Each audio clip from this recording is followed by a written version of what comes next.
এই মুহূর্তের বড় খবর, কৃষক বন্ধুরাও যে যুবসাথী প্রকল্পের টাকা পাবে একটা যে নোটিশ দেয়া হয়েছিল, সেই নোটিশটা ক্যান্সেল করা হলো।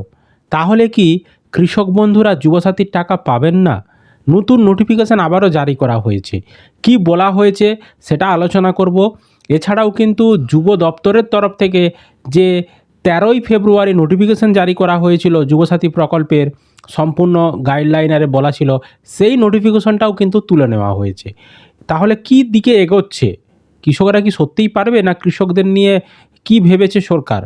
সরকার কেন পরিষ্কারভাবে জানাচ্ছে না কৃষকদেরকে যে আদৌ তারা পারবে কি পারবে না? এর ফলে কিন্তু কৃষকরা ক্ষুব্ধ, তারাও কিন্তু বিষয়টা বুঝতে পারছে না। তো আমরা সমস্ত কিছু আজকের ভিডিওতে আলোচনা করব। তো অবশ্যই ভিডিওটি শেষ পর্যন্ত দেখুন, প্রতিটা বিষয় আপনি বোঝার চেষ্টা করুন, আর বেশি বেশি করে ভিডিওটা শেয়ার করে দিন।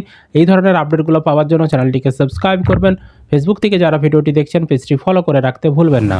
দেখুন, এই যে নোটিফিকেশনটা, এই নোটিফিকেশনটা দেখিয়েই বিভিন্ন জায়গায় প্রচার হচ্ছিল বা ভাইরাল হচ্ছিল এই নোটিশটাই। কারণ এই নোটিশটাই উপরে দেখতে পাচ্ছেন লেখা রয়েছে government of West Bengal, office of the block development officer, দিয়ে সুরি এক ডেভেলপমেন্ট ব্লক, দিয়ে অর্ডার, দিয়ে এখানে বর্তমানে যে স্বনির্ভর বাংলা ক্যাম্প করা হচ্ছে সেই ক্যাম্পের বিষয়ে বলা হয়েছিল। এবং এখানে একটা লাইন যুক্ত করা ছিল যে this is also being noted that any candidate enrolled in কৃষক বন্ধু scheme is also eligible for বাংলার যুব সাথী স্কিম। অর্থাৎ বলা হয়েছিল যে কৃষক বন্ধু প্রকল্পে যারা টাকা পাচ্ছেন তারাও কিন্তু বাংলার যুব সাথী প্রকল্পের আবেদন করতে পারবে, এটা বলা হয়েছিল। এবং এর নিচের দিকে আসলে এর মেমো নাম্বার দেখতে পাচ্ছেন 362/25, এর হচ্ছে মেমো নাম্বার দিয়ে এটা প্রকাশ করা হয়েছিল। এবং এখানে তাদের সইয়ারে করা ছিল 19/2/2026 তারিখে এটা প্রকাশ করা হয়েছিল। এবার আজকে হঠাৎ করেই একটা নতুন নোটিশ দেওয়া হয়েছে। কি নোটিশটা দেওয়া হয়েছে আমি দেখাচ্ছি।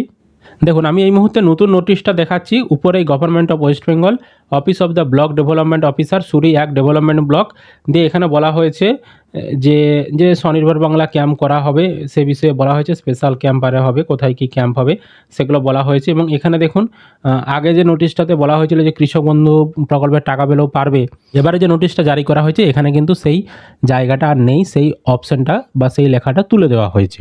এবং সবথেকে গুরুত্বপূর্ণের বিষয়, নিচের দিকে আসলে দেখতে পাবেন যে এখানে দেখুন যে মেমো নম্বরটা ছিল, সেই মেমো নম্বরটা ক্যান্সেল করা হয়েছে। আগের যে নোটিশ সেটা ক্যান্সেল করা হয়েছে।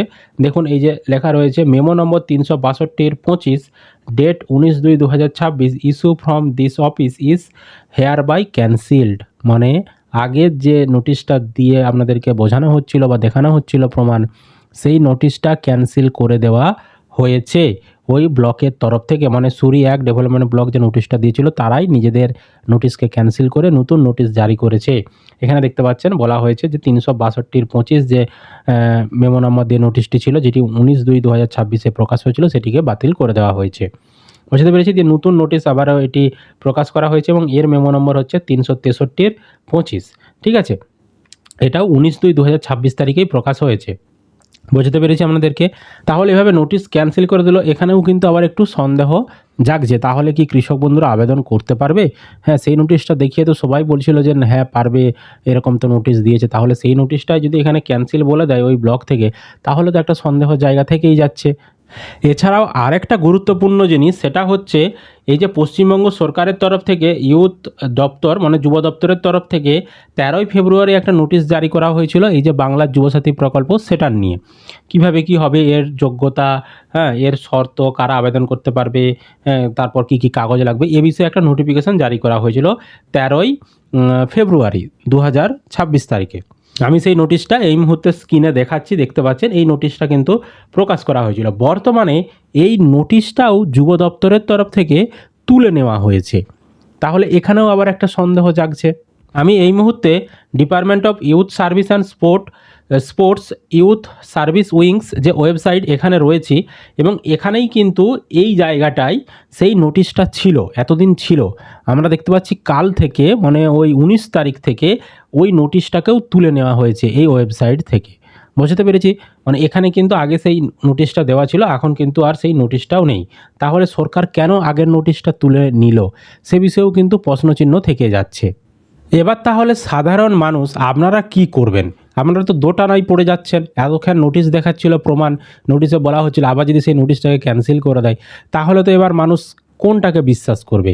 এদিকে বিভিন্ন জায়গায় বিভিন্ন রাজনৈতিক নেতৃত্ব, বিধায়ক থেকে শুরু করে তারা বলছে আবেদন করা যাবে। আর এদিকে সরকারের তরফ থেকে কোনো রকম এখন পর্যন্ত বিজ্ঞপ্তি দিচ্ছে না। তো এখানেই কিন্তু মানুষ সন্দেহ প্রকাশ করছে বা কৃষকরা কিন্তু বিষয়টা ভালোভাবে দেখছে না। কৃষকদের মধ্যেও কিন্তু বিভিন্ন রকম প্রশ্ন জাগছে। তো আমরা অপেক্ষা করে রয়েছি, এখনও ১-২ দিন অপেক্ষা করে দেখছি সরকারের তরফ থেকে, মানে একদম বলতে পারেন স্পোর্টস দপ্তরের তরফ থেকে কোনো রকম নতুন নোটিফিকেশন আসে কিনা। যেহেতু পুরনো নোটিফিকেশনটা তুলে নিয়েছে, নতুন কোনো নোটিফিকেশন আসে কিনা সেই দিকে আমরা নজর রেখেছি, বা আরও কোনো অন্যান্য নোটিফিকেশন আসে কিনা সেদিকেও আমরা নজর রেখেছি।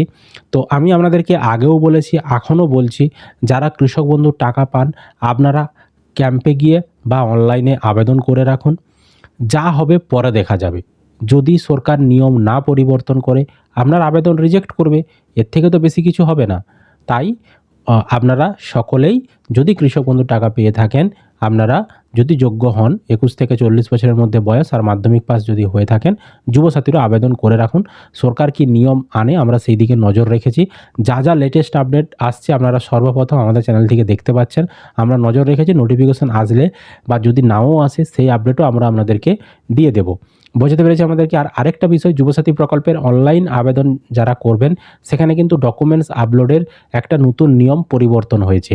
এবার থেকে কিন্তু আপনাদেরকে ডকুমেন্টস যে আপলোড করবেন সেটা সেলফ অ্যাটেস্টেড ডকুমেন্ট আপলোড করতে হবে। মানে মাধ্যমিকের অ্যাডমিট কার্ড, মাধ্যমিকের মার্কশিট, তারপর আপনার যে ভোটার কার্ড, আধার কার্ড, ব্যাংকের পাসবই, কাস্ট সার্টিফিকেট, এগুলো আপনাদেরকে বলা হচ্ছে যে সেলফ অ্যাটেস্টেড। সেলফ অ্যাটেস্টেড মানে আপনাদেরকে জেরক্স করে, জেরক্সের নিচে আপনাকে সই করে সেটা আপলোড করতে হবে। এটা নতুন আপডেট এসেছে। আর যারা ইতিমধ্যেই আগে আপলোড করে ফেলেছেন তাদেরও ভয় পাওয়ার কিছু নেই, আপনাদের কারো আবেদন রিজেক্ট হবে না, আমি আপনাদেরকে আশ্বস্ত করলাম। বোঝাতে পেরেছি আপনাদেরকে। তো অবশ্যই ভিডিওটা বেশি বেশি করে শেয়ার করে দিন। আর এই ধরনের আপডেটগুলো পাওয়ার জন্য চ্যানেলটিকে সাবস্ক্রাইব করে রাখবেন। ফেসবুক থেকে যারা ভিডিওটি দেখছেন অবশ্যই পেজটি ফলো করে রাখতে ভুলবেন না।